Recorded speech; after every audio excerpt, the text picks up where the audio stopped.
नमस्कार। Online study के क्रम में आपका स्वागत है। मैं एनपी शतरंज व्याख्याता शासकीय उच्चतर माध्यमिक विद्यालय भैंसमा जिला कोरबा से आज के क्लास में टॉपिक है राजनीति विज्ञान विषय से भारतीय नागरिकता, इंडियन सिटीजनशिप। नागरिकता एक विशेष सामाजिक, राजनीतिक, राष्ट्रीय या मानव संसाधन समुदाय का एक नागरिक होने की अवस्था है। सामाजिक अनुबंध के सिद्धांत के तहत नागरिकता की अवस्था में अधिकार और उत्तरदायित्व दोनों शामिल होते हैं। आमतौर पर नागरिकता को एक व्यक्ति और एक विशेष देश के बीच संबंध के रूप में देखा जाता है। भारतीय नागरिकता को स्पष्ट करने के लिए टेबल ऑफ कंटेंट्स है। पहला, भारतीय नागरिकता। दूसरा, भारतीय नागरिकता के विशेष लक्षण। तीसरा, नागरिकता की व्यवस्था। चौथा, संविधान लागू होने के बाद नागरिकता की व्यवस्था। पांचवा, नागरिकता का अंत। छठवां, नागरिकों को प्राप्त विशेषाधिकार या नागरिकता का महत्व। इन सभी कंटेनों पर विस्तार पूर्वक चर्चा करेंगे। पहला, भारतीय नागरिकता। नागरिकता मनुष्य की उस स्थिति का नाम है जिसमें मनुष्य को नागरिक का स्तर प्राप्त होता है, और नागरिक केवल ऐसे ही व्यक्तियों को कहा जा सकता है जिन्हें राष्ट्र की ओर से सभी राजनीतिक और नागरिक अधिकार प्रदान किए गए हों और जो उस राष्ट्र के प्रति विशेष भक्ति रखते हों। नागरिक के उपयुक्त लक्षण को ध्यान में रखते हुए ही हमारे संविधान में नागरिकता संबंधी कुछ बातों का उल्लेख किया गया है। भारतीय संविधान के भाग 2 में अनुच्छेद 5 से 11 तक भारतीय नागरिकता से संबंधित उपबंध का व्यवस्था किया गया है। दूसरा, भारतीय नागरिकता के विशेष लक्षण। भारतीय संविधान द्वारा नागरिकता के संबंध में जो व्यवस्था की गई है उसके कुछ विशेष लक्षण इस प्रकार है, जिसमें पहला है इकहरी नागरिकता। सामान्यतः संघात्मक शासन व्यवस्था में दोहरी नागरिकता की व्यवस्था की जाती है। प्रथम, संघ की नागरिकता और द्वितीय, राज्य की नागरिकता। भारतीय संविधान द्वारा भारत में संघात्मक शासन की व्यवस्था की गई है, किंतु अमेरिका आदि अन्य संघ राज्यों की भांति भारत में दोहरी नागरिकता नहीं है, वरन भारत देश में एक ही नागरिकता है, वह है भारतीय नागरिकता।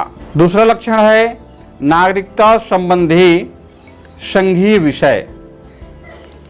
भारतीय संविधान के अनुसार नागरिकता एक संघीय विषय है और राज्य सरकारों को इस संबंध में कार्य करने का कोई अधिकार प्राप्त नहीं है। नागरिकता के संबंध में नियम बनाने और उन्हें संचालित करने का अधिकार केंद्रीय संसद को ही प्राप्त है। तीसरा लक्षण है नागरिकता के संबंध में अपेक्षाकृत उदार दृष्टिकोण।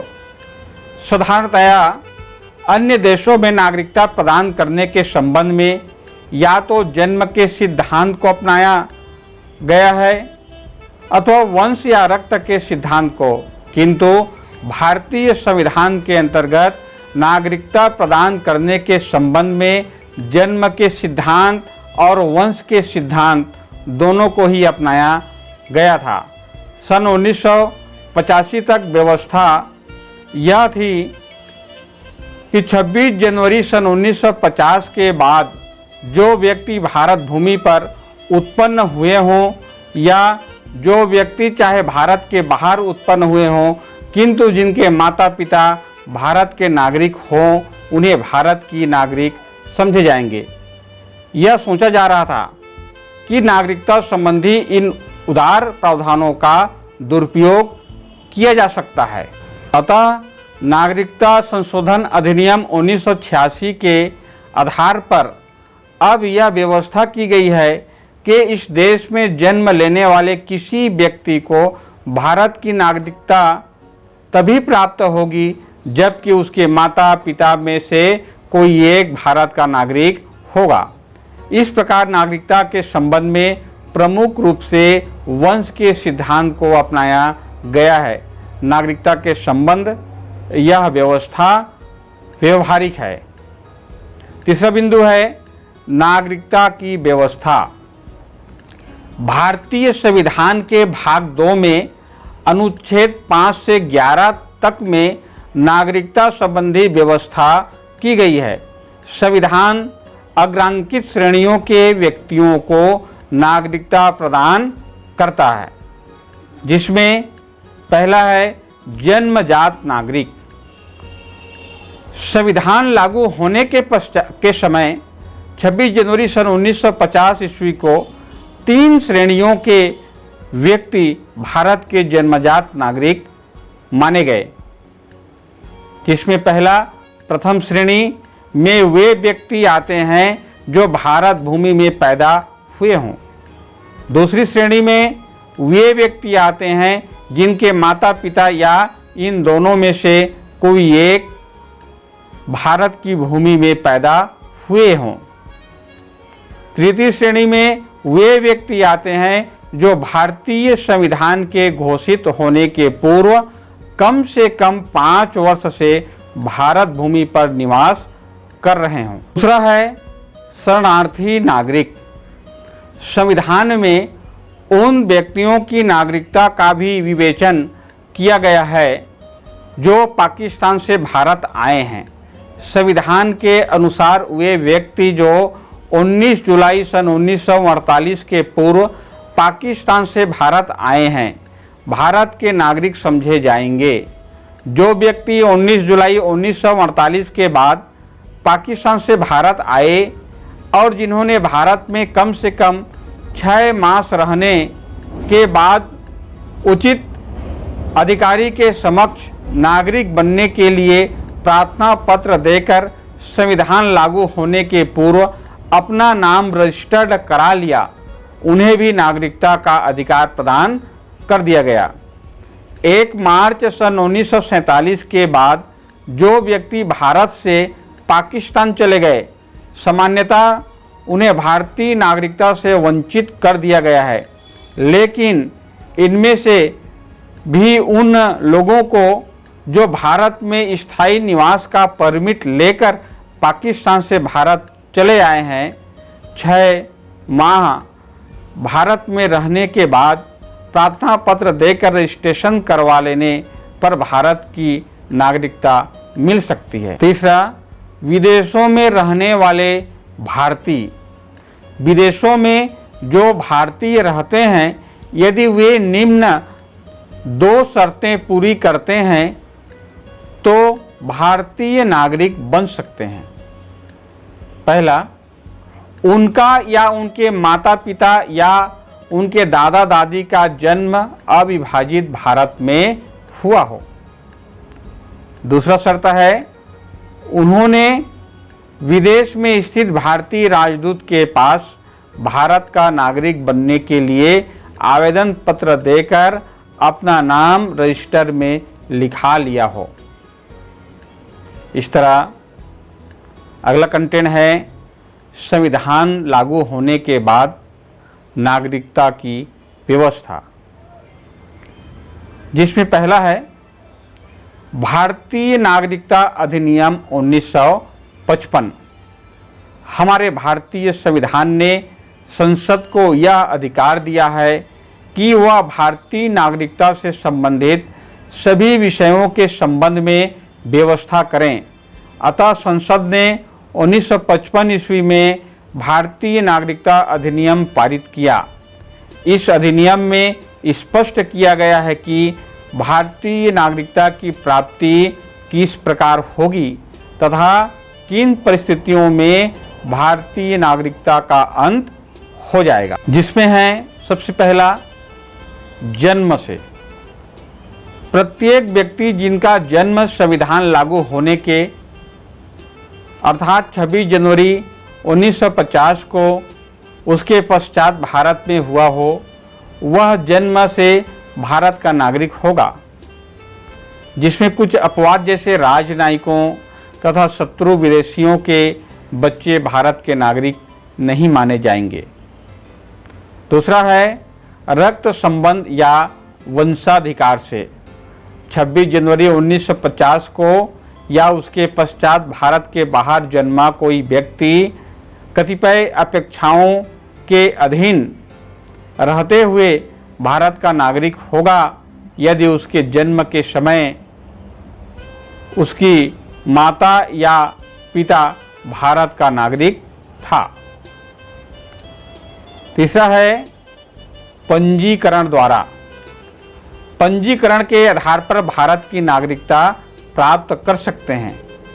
जैसे ऐसे व्यक्ति जो 26 जुलाई 1947 के बाद पाकिस्तान से आए हैं, उस दशा में भारतीय नागरिक माने जाएंगे जब वे आवेदन पत्र देकर अपना नाम भारतीय नियुक्ति अधिकारी के पास नागरिकता के रजिस्टर में दर्ज करा लें।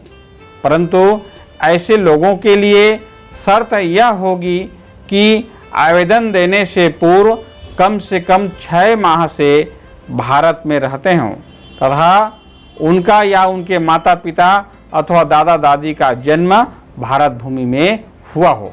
अगला है ऐसे भारतीय जो विदेशों में जाकर बस गए हैं, भारतीय दूतावासों से आवेदन पत्र देकर भारतीय नागरिकता प्राप्त कर सकेंगे। विदेशी स्त्रियां जिन्होंने भारतीय नागरिकों से विवाह कर लिया हो, आवेदन देकर नागरिकता प्राप्त कर सकेंगी। भारतीय नागरिकों के नाबालिग बच्चे भारतीय नागरिकता प्राप्त कर सकेंगे। राष्ट्रमंडलीय देशों के नागरिक यदि वे भारत में रहते हों या भारत सरकार की नौकरी कर रहे हों, आवेदन पत्र देकर नागरिकता प्राप्त कर सकते हैं। अगला है देशीकरण द्वारा।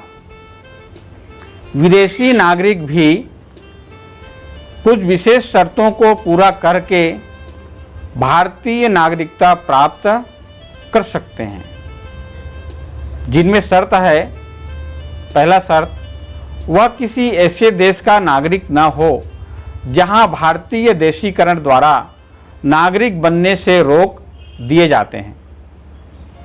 अगला है वह अपने देश की नागरिकता का परित्याग कर चुका हो और केंद्रीय सरकार को इस बात की सूचना दे दी हो।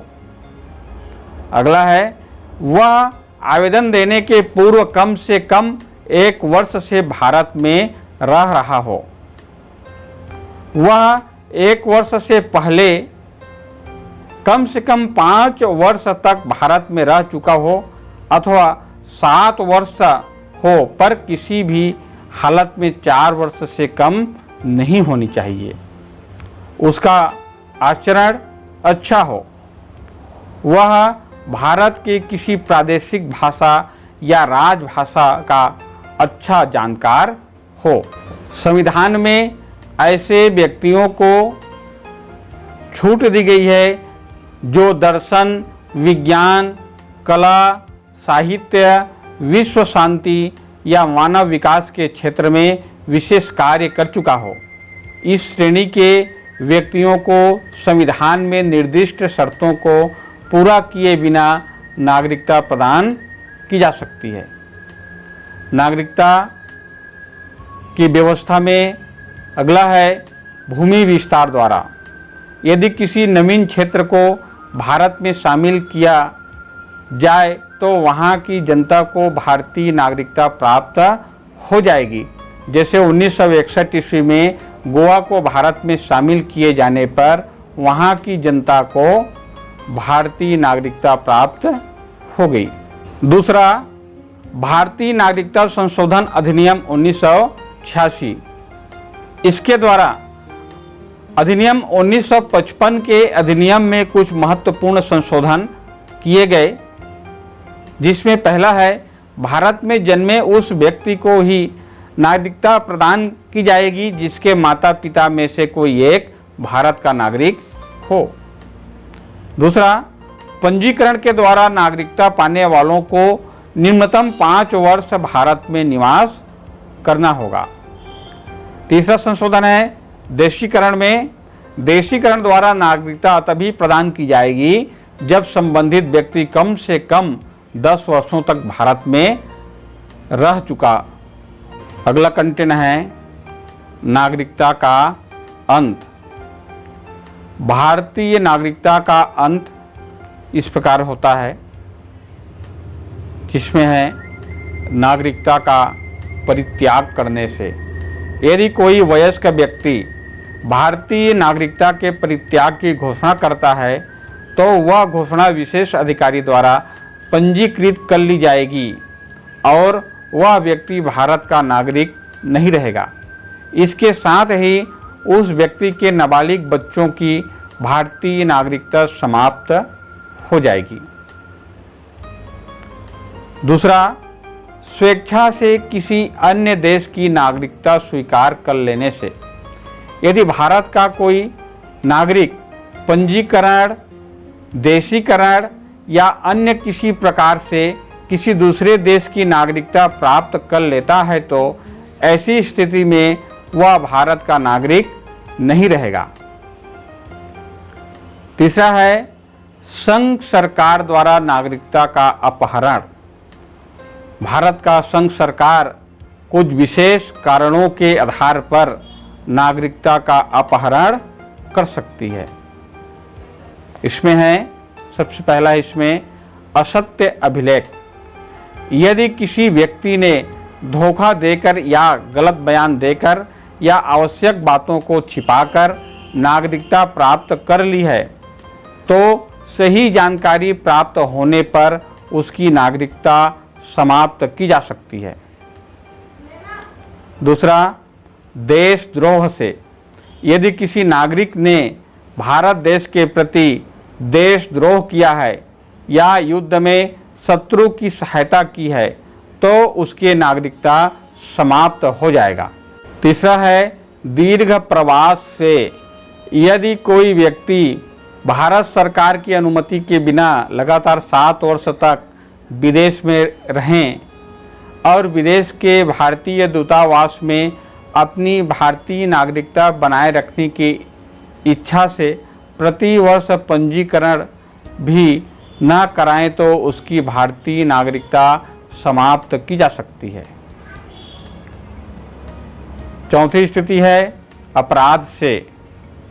यदि किसी व्यक्ति के पंजीकरण या देशीकरण से नागरिकता प्राप्त की है और नागरिकता प्राप्त करने के 5 वर्ष के भीतर किसी देश में उसे कम से कम 2 वर्ष की सज़ा हुई है तो उसकी भारतीय नागरिकता समाप्त की जा सकती है।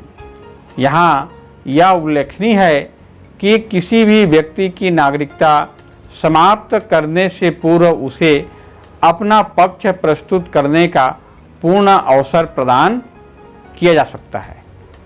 अगला कंटेंट है नागरिकों को प्राप्त विशेषाधिकार या नागरिकता का महत्व। भारतीय संविधान के में मूल अधिकार एवं अन्य अधिकार केवल देश के नागरिकों को प्रदान किए गए हैं, जो इस प्रकार है।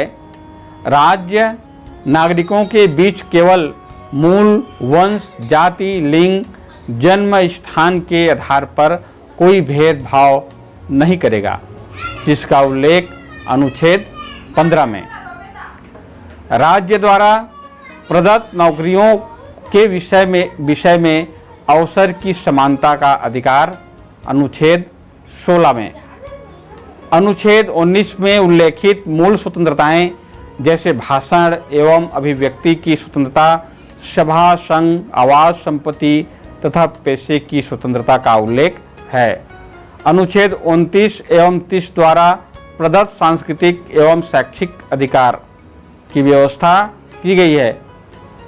अगला है राष्ट्रपति, उपराष्ट्रपति, उच्च न्यायालयों एवं उच्चतम न्यायालयों के न्यायाधीश, राज्यपाल, महान्यायवादी, महाधिवक्ता आदि पद केवल नागरिकों द्वारा प्राप्त किए जा सकते हैं। अगला है केंद्रीय विधानमंडल और राज्य विधानमंडलों के प्रतिनिधियों को चुनने का मताधिकार और इन संस्थाओं के सदस्य बनने के अधिकार केवल नागरिकों को ही प्रदान किए गए हैं। भारत में सब इन अधिकारों के साथ नागरिकों के कर्तव्य भी निर्धारित किए गए हैं। धन्यवाद।